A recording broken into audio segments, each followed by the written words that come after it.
আমার নবী আপনার নবীর সাহাবী যার নাম হলো খালিদ ইবনুল ওয়ালিদ হাতের মধ্যে তলোয়ারটা লইয়া এমন ভাবে যুদ্ধ শুরু করে দিয়েছেন।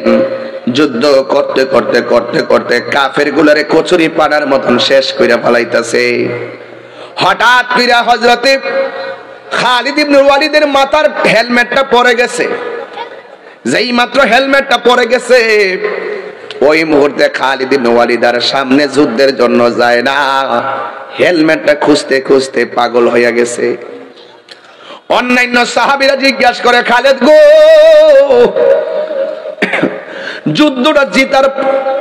যুদ্ধটা জয়ের সম্ভাবনায় চলে গেছে, আপনি যে সামনের দিকে পিছনে দূর দিছেন, এখন তো কাফেররা আমরারে মাইরা ফেলাইতেছে, প্লিজ আপনি পিছনে যায়েন না, বিজয়ের যুদ্ধটা আমরা যেন পরাজয় বরণ না করি। খালিদ ইবনে ওয়ালিদ ডাক দিয়ে বলে, সাহাবীরা রে, আমার মাথার হেলমেটটা পড়ে গেছে, আমার হেলমেটটারে খুঁজতেছি, ঘোড়ার দৌড়ের কারণে বালুর কারণে হেলমেটটা বালুর সঙ্গে মিশা গেছে। আল্লাহু আকবার কোন না কেন? এই জন্য হেলমেটটা দৌড়াইয়া দৌড়াইয়া খুঁজতেছেন। আর এই দিকটা সাহাবায়ে কেরাম বলেন, নেন নেন আমাদের মাথার হেলমেটটা লাগান। তিনি বললেন, না, আমার হেলমেট স্যার আমার গায়ের মধ্যে জোর লাগে না। এবার সবাই মিলে হেলমেটটা খুঁজতেছে। ওই হেলমেটটা খোঁজার পর যেই মাত্র হেলমেটটা মাথার মধ্যে লাগাইছি, তখন তিনি বলতেছেন, আয় সামনে আয়। কাফেরদের সামনে দাঁড়ায় গেছে, এমন ভাবে কুবান শুরু করছে, কাফেররা পরাজয় হয়ে গেছে। আমার আল্লাহ রাব্বুল আলামিন ওই যুদ্ধটা হযরতে খালিদ ইবনে ওয়ালিদের নেতৃত্বে বিজয়ের নিশান তুলে দিয়েছে। এবার সাহাবীরা বলে, ও খালিদ ইবনে ওয়ালিদ, ও খালিদ ইবনে ওয়ালিদ, যুদ্ধ জিতলাম ঠিক আছে, কিন্তু যুদ্ধের ময়দানে আপনি হঠাৎ করে কেন পিছনে চলে গিয়েছিলেন? আমরা তো মনে করছি যুদ্ধের ভিতরে আমরা সবাই হেরে যাব। তিনি ডাক দিয়া বলেন, নবীর সাহাবীরা, আমার মাথার মধ্যে যতক্ষণ হেলমেটটা থাকে ততক্ষণ আমার গায়ের মধ্যে শক্তি থাকে, হেলমেটটা না থাকলে আমার গায়ের মধ্যে কোনো শক্তি থাকে না। আমার মরণের কতদিন বাকি আমি জানিলাম না গো আল্লাহ, দিন বাকি আমার মরণের কতদিন বাকি আমি জানিলাম না গো আল্লাহ, মরণের কতদিন বাকি আমার মরণের কতদিন বাকি আমি জানিলাম না গো আল্লাহ, মরণের কতদিন বাকি।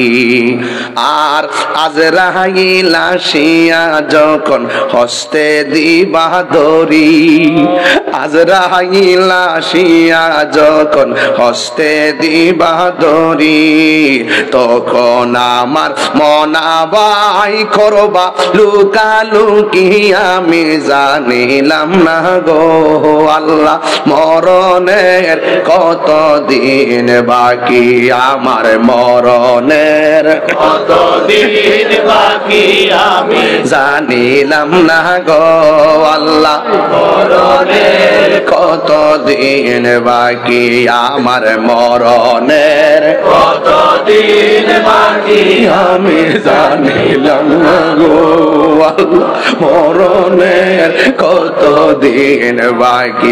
আর 40 দিনের আগে ভাইরে মৌতের নিশানি, 40 দিনের আগে ভাইরে মৌতের নিশানি, জমদূতে বা ইন্দানি বা চোখে দিয়া আন্দি আমি জানিলাম না গো আল্লাহ, আল্লাহ মরণের কত দিন বাকি আমার মরণের কত দিন বাকি আমি জানিলাম না গো আল্লাহ মরণের কত দিন বাকি আমার মরণের কত দিন বাকি আমি জানিলাম না গো আল্লাহ মরণের কত দিন বাকি আর কানের গেল কর্ণতালি চোখের গেল জ্যোতি কানের গেল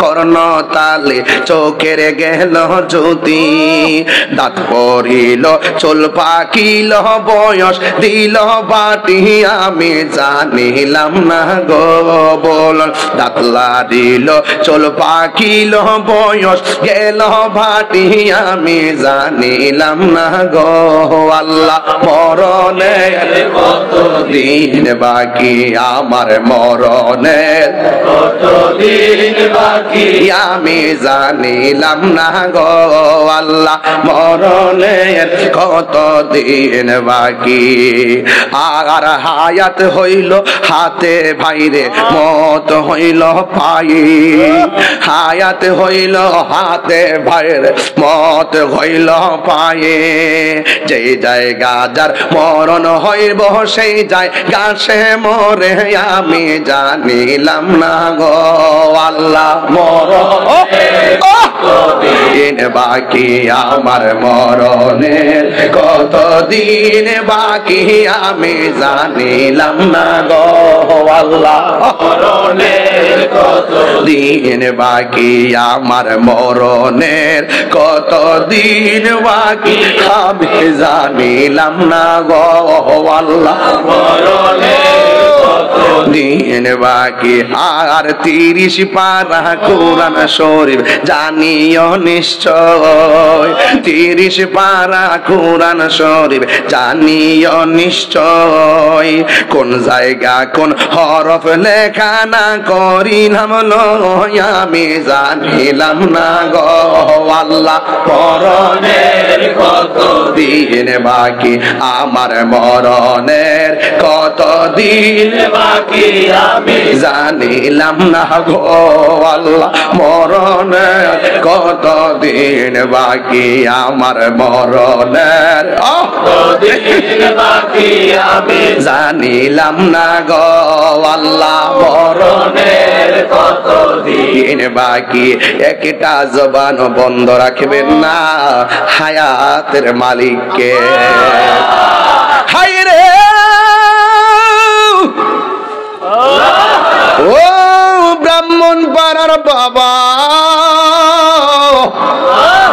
মরার মতো মরতে পারলে লাভ আছে না নয় গজলটার অর্থ তো আপনারা বুঝছেন না যদি আমি এই গজলের প্রত্যেকটা পয়েন্ট দিয়ে ওয়াজ করি 4 ঘন্টা ওয়াজ করতে পারবো এর মধ্যে একটা কলি বললেই বুঝবেন আসলেই তো সঠিক 40 দিনের আগে ভাইরে মৌতের নিশানি আপনি যে মরবেন 40 দিন আগেই কয়েকটা আলামত আছে এই আলামত গুলা কিতা কিতা ইডি বুঝলেই বুঝবেন যে আপনার ঘরের দরজা আজরাইলে আইতাছে কথা কোনা ঠিক কিনা বলে 40 দিনের আগে ভাইরে মৌতের নিশানি জমধুতে বা ইন্দানি চোখে দিয়া আন্দি আমি জানিলাম না গো আল্লাহ মরণের কত দিন যুবকেরা আমার মরণের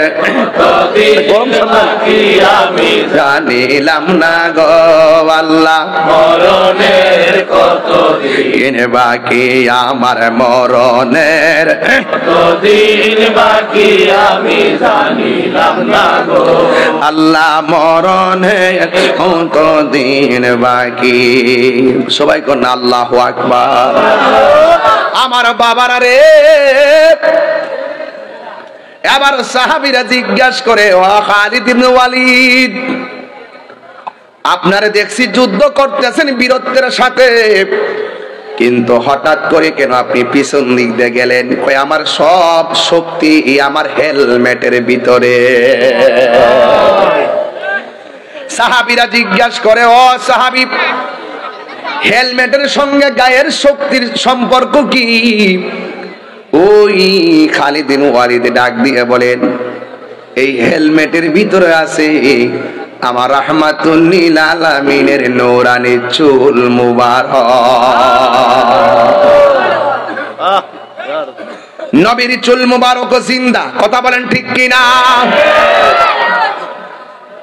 এই জন্য যুবক সাহাবীরা নবীর চুল মুবারককে মহব্বত কইরা হেলমেটে রাখিয়া দেয়, গায়ের মধ্যে শক্তি দিয়া দেয় কে? তাইলে এই জন্য প্রমাণ হয়ে গেছে আল্লাহ মানা নবী মানা নয়, নবী মানলে আল্লাহ মানা হয়। ঠিক কিনা রে বাবা? এই জন্য আমার যুবক ভাইয়েরা, নবীর সাহাবীরা জীবন দিয়েছে, নবীকে ভালোবাসতে হবে সাহাবায়ে কেরামের মতন। সাহাবার মধ্যে একজন সাহাবী তাকায়া দেখতেছেন, আমার নবী নিজের হাত মুবারক দিয়ে পাথর করতেছে, পাথর। চিৎকার মেরে কি আল্লাহু আকবার বলা যাবে না? আমার নবী, আপনার নবীর সাহাবীরা আমার নবীর কেমন ভালোবাসতো। আরে দীর্ঘভূমির পোলাপান, আমরা তো নবীর এমন ভালোবাসি, কাফের নবীর দেখে পাথর মারছে, আমরা নবীর দেখলে জিহ্বা দিয়ে নবী পাক সাল্লাল্লাহু আলাইহি ওয়াসাল্লাম কদম মুবারক মুছে দিতাম। কথা বলেন ঠিক কি না বলেন? আধার ঘরে একমাত্র আপন হবে রাহমাতুল লিল আলামিন। এই দুনিয়ার বন্ধু, এই দুনিয়ার বান্ধব কেউ আপনার সঙ্গে কবরে যাবে না। যিনি কবরে যাবেন তিনি রহমাতুল লিল আলামিন। তিনি এখনো সোনার মদিনা আছে না নাই? এই মাহফিল দেখার ক্ষমতা আছে না নাই? রহমতে আলম বলুন, রহমতে আলম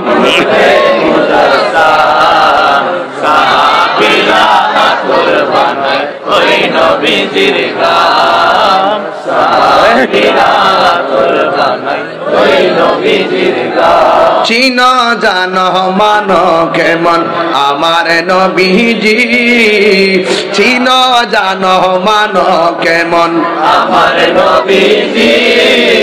যার প্রেমে পাগল চন্দ্র তারকারাজি, বলো যার প্রেমে পাগল চন্দ্র তারকারাজি।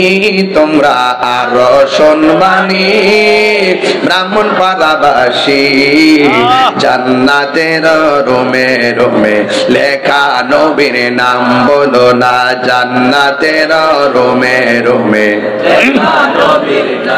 বলুন রহমতে আলম মুজাসসাম, রহমতে আলম মুজাসসাম। সাহাবীরা আতর বানাই উস্তুনে হান্নানা, একটা খেজুর গাছের নাম, যাকে ধরে খুতবা দিতেন রাসূল আকরাম। বলো না উস্তুনে হান্নানা, একটা খেজুর গাছের নাম, যাকে ধরে খুতবা দিতেন রাসূল আকরাম। গাছটা নবীর বিরহে কাঁদিতে রহে, নবীর বিরহে কাঁদিতে রহে। হতবাক হইল যত সাহাবায়ে কেরাম, বলো না হতবাক হইল যত সাহাবায়ে কেরাম। বলো না রহমতে আলম মুজাসসাম, রহমতে আলম। সাহাবীরা আতর বানাই ওই নবীর ঘাম, বলো না সাহাবীরা আতর বানাই ওই নবীর ঘাম। জোরে জোরে কি আল্লাহু আকবার বলা যাবে না? হায়রে, আমি বলেছি নবীরে ভালোবাসবো সাহাবায়ে কেরামের মতো। কথা বলেন ঠিক কিনা? আমার নবী, আপনার নবী ওই যুদ্ধের ময়দানে যুদ্ধের ময়দানে যাওয়ার পরে আবার নবী আপনার নবীরে কাফেররা বুসিনা মুবারকের বরাবর তীর ধরছে তীর।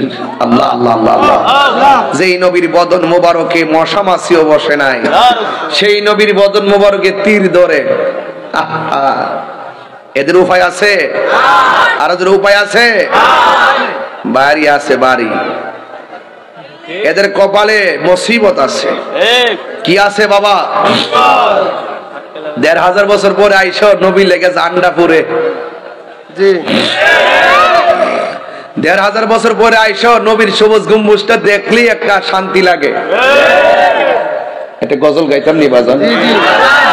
আমার জীবন মরণ সাজাব মাদানী রঙে।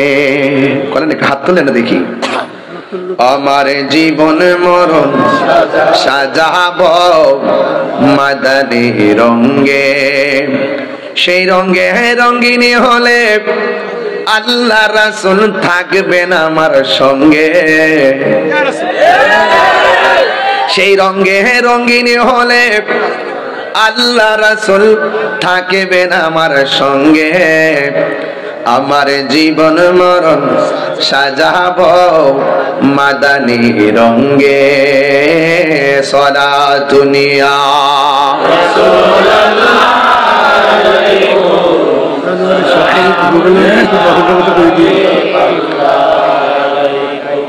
সালাতুনিয়া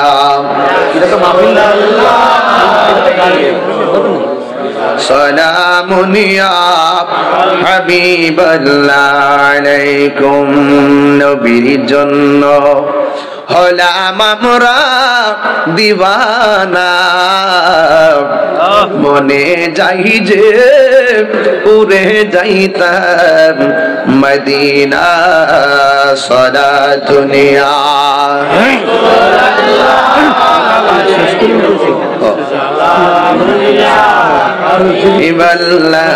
আলাইকুম সালাতুনিয়া সালামুনিয়া আলাইকুম। একটা জবানও বন্ধ রাখবেন না, মহব্বতে মায়ার সুরে বলুন না সুবহানাল্লাহ।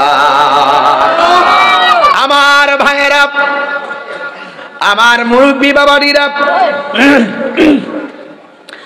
আমি বলেছি ওই নবীর মহব্বতে জীবন দেওয়ার প্রশ্ন আসলে আমরা জীবন দিতে চাই কি চাই না?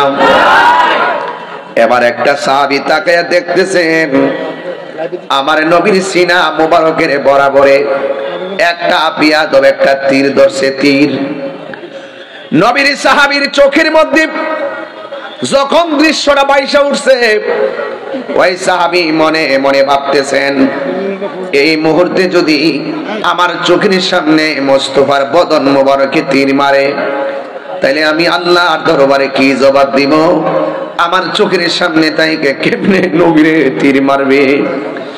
ওই সাহাবী আমার নবীরে যাইয়া এমন ভাবে ছড়াইয়া ধরছে আর পিছন দিক দিয়ে তীরটা লেগে গেছে। আমার নবী ডাক দিয়ে কইছে, সাহাবী তুমি আমারে জড়াইয়া ধরছো, তোমার পিছন দিক দিয়ে তীর লাগছে, তুমি কি ব্যথা পাও না? এই কথাটা যে মাত্র বলছে, সাহাবীটা তখন মুস্কি মুস্কি হাসতেছে। আমার নবী ডাক দিয়া বলে, সাহাবী রে, তোমার গায়ের মধ্যে এমন ভাবে তীর লাগলো, তুমি কেন এমন ভাবে হাসতেছো? কারণটা কি? ইয়া রাসূলুল্লাহ, নবী গো, ও মায়ার নবী, আপনি আমাকে ব্যথার কথা বলছেন, কষ্টের কথা বলছেন, এই জন্য আমি কাঁদতেছি, আমি হাসতেছি। আমি ব্যথা পাবো কেন? পিছন দিক দিয়ে যদিও লাগতেছে বিশ্বের তীর, আর আমি পাগলের বুকটা তো লাইগা রয়েছে নূরের নবীর সিনা মুবারকের সঙ্গে। আল্লাহু আকবার বলে, নবীর সিনা মুবারকের সঙ্গে ওই বুকটা লেগে আছে, এই জন্য সাহাবী ব্যথা পাই না। এবার আমার নবী ডাক দিয়া বলে, সাহাবী রে, তোমার শরীর থেকে এমন ভাবে রক্ত ঝরতেছে, সাহাবী, আমার মনে হয় এই রক্তক্ষরণ হতে হতে তুমি মারা যাবে। আপনারা জবান খুলে বলুন হায়াতের মালিক কে?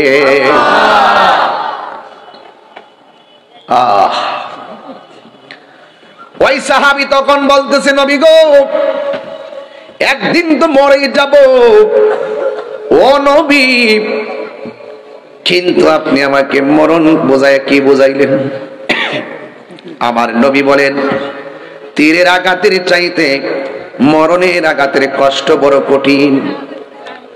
7 সমুদ্র 13 নদীর পানি মুখের মধ্যে ঢেলে দিলেও পানি তৃষ্ণা মিটবে না, গলাটা শুকায়া যাবে, পানি তৃষ্ণা মিটবে না।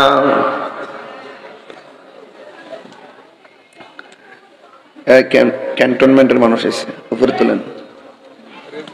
রেজবিয়া দরবার কুমিল্লা জেলা, রেজবিয়া দরবার শরীফের কুমিল্লা জেলার জেলা নেতৃবৃন্দ মহোদয়গণ এসেছেন, ওনাদেরকে রিসিভ করেন। আমার পক্ষ থেকে অভিনন্দন জানাচ্ছি।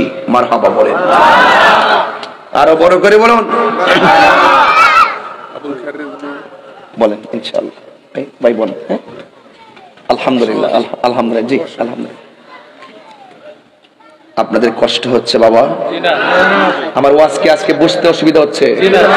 আমি একদম টু দা পয়েন্টে কথা বলতেছি, কথা কোন ঠিক না বেটি?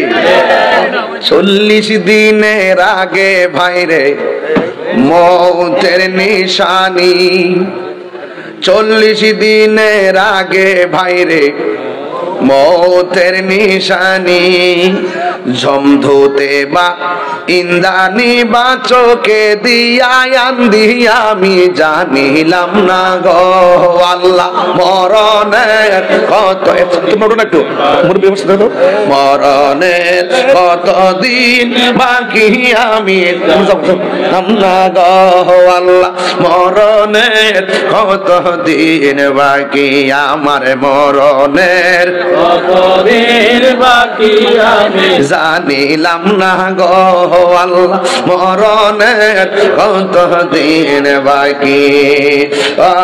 আজরাইল আসিয়া যখন, আজরাইল আসিয়া যখন হস্তে দিবা ধরি, কন্যা আজরাইল আসিয়া যখন হস্তে দিবা ধরি, তখন আমার মনা ভাই খরবা লুকালুকি আমি জানিলাম না গো আল্লাহ, মরণের কত দিন বাকি, বলুন মরণের কত দিন বাকি আমি জানিলাম না গো আল্লাহ, মরণের কত দিন বাকি আমার, মরণের কত দিন বাকি আমি জানিলাম না গো আল্লাহ, মরণের কত দিন বাকি। একটা জবানও বন্ধ রাখবেন না, জবানটা খুলে বলেন না ইয়া রাসূলুল্লাহ। আমার নবী ডাক দিয়া বলে, ও পাগলা, শরীর থেকে যেমনি রক্ত ঝরতেছে, তুমি রক্তক্ষরণ হতে হতে দুনিয়া থেকে বিদায় নিবে। আমার নবীজি অগ্রিম বলার ক্ষমতা নবীর আছে না নাই? কে কোন দিন মরব, কে জান্নাতে যাইব, কে জাহান্নামে যাইব, আমার নবী একদিন ওয়াজের মধ্যে বৈশা কিয়ামত পর্যন্ত সব লিস্ট দইরা দইরা বলে দিছে। জোরে জোরে কি সুবহানাল্লাহ বলা যাবে না? আমার নবীকে সেই ক্ষমতা দিয়েছেন কে? এই জন্য আমার যুবক ভাইয়ারা, এই সাহাবীকে নবী যখন বললেন, ও সাহাবী, রক্তক্ষরণ হতে হতে তুমি দুনিয়া থেকে বিদায় নিয়ে যেতে পারো, কথাটা বলতে তিনি ওই সাহাবী নবীর যেমনে জড়ায়া ধরছিলেন, হাতের বাঁধনটা আস্তে আস্তে ঢিল হয়ে গেছে, আস্তে আস্তে মাটির মধ্যে পড়ে গেছে। ওই মুহূর্তে সাহাবী নবীর জড়ায়া ধরে যখন পড়ে যাচ্ছে, ইয়া রাসূলুল্লাহ, আপনি আমাকে মৃত্যুর কষ্টের বই দেখাইতেছেন, আর আমার মনে বড় শান্তি লাগতেছে। আমার জীবন মরণ সাজাব মাদানী রঙ্গে, বলেন না, আমার জীবন মরণ মাদানী রঙ্গে, সেই রঙ্গে রঙ্গিনী হলে আল্লাহ রাসূল থাকবেন আমার সঙ্গে, সেই রঙ্গে রঙ্গিনী হলে আল্লাহ রাসূল থাকবেন আমার সঙ্গে, আমার জীবন মরণ সাজাবো মাদানী রঙ্গে। এবার ওই সাহাবী বলে, নবী গো আপনি আমার মরণের বই দেখাইতেছেন, যার চোখের সামনে নূরের নবী দাঁড়ানো আছে, যার সিনার মধ্যে, যার বুকের মধ্যে নবীর সিনা মোবারক লেগে আছে, যেই সাহাবী নবীর জড়ায়া দইরা রাখছে, ওই নবীর সামনে আজরাইলের জান কবজের মরণের বই আমার দেখায় লাভ নাই। নবী যেখানে ঈমানের মৌত সেখানে, জোরে কোন ঠিক কিনা? এই জন্য যুবক ওই নবীকে দেখা মই মৃত্যুবরণ করতে পারলেও লাভ আছে না নাই? এই জন্য আমার নবী ব্রাহ্মণ পাড়ার মাহফিলে আছে না নাই? নবী আমরার দেখার ক্ষমতা আছে না নাই? কবরে কি নবী না ছবি? আর জোরে কবরে নবী না ছবি? আমার নবীর সশরীরে থাকার ক্ষমতা দিছে কে? যাদের চোখের মধ্যে আবু জাহেলের চশমা লাগাইছে তারা দেখবো না, আর যাদের চোখের মধ্যে সিদ্দিক আকবরের চশমা লাগাইছে এরা নবীর সশরীরে দেখতে পারবে। কথা বলেন ঠিক কিনা?